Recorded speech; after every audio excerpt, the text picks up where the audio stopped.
तेल्हारा तालुक्यातील शेतकऱ्यांवर दुबार पेरणीचे संकट ओढवले असून 50% वर जमिनीत शेतकऱ्यांना दुबार पेरणी करावी लागली। त्यातही पावसाने दांडी मारल्याने बियाणे उगवेल की नाही ही शंकाच आहे। या संकटावर मात करून जाण्यासाठी कृषी विभागाकडून कृषी सप्ताहाच्या माध्यमातून शेतकऱ्यांना मार्गदर्शन करण्यात येत आहे। त्याच निमित्ताने तेल्हारा तालुक्यातील दहिगाव येथे नानाजी देशमुख कृषी संजीवनी प्रकल्प अंतर्गत शेती शाळेचे आयोजन करण्यात आले। यामध्ये कपासी, मूग, सोयाबीन, तूर पिकावरील शेती शाळेचे आयोजन करण्यात आले। तालुका कृषी अधिकारी मिलिंद वानखडे व पंजाबराव देशमुख कृषी विद्यापीठाचे शास्त्रज्ञ डॉक्टर भारत गीते यांनी मार्गदर्शन केले।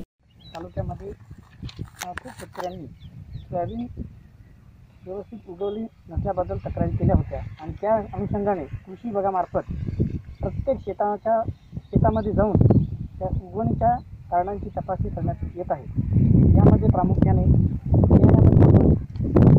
आणि तसेच काही ठिकाणी मात्र ओलावा आणि बियाणे जास्त परिवर्तन अशी सुद्धा कारणे आढळून आलेली आहेत। काही भागामध्ये 100 मिलीमीटर पाऊस झालेला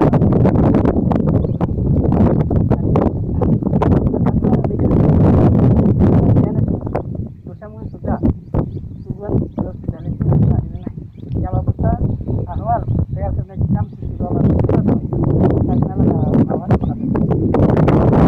मंडळ कृषी अधिकारी कृषी सहाय्यक अनिता डाबेराव यांनी शेतकऱ्यांना मार्गदर्शन केले। अशा प्रकारे दहिगाव शिवारात कृषी दिन कृषी संजीवनी सप्ताह साजरा करण्यात आला। गुरुदेव मोरे, विदर्भ न्यूज, तेल्हारा।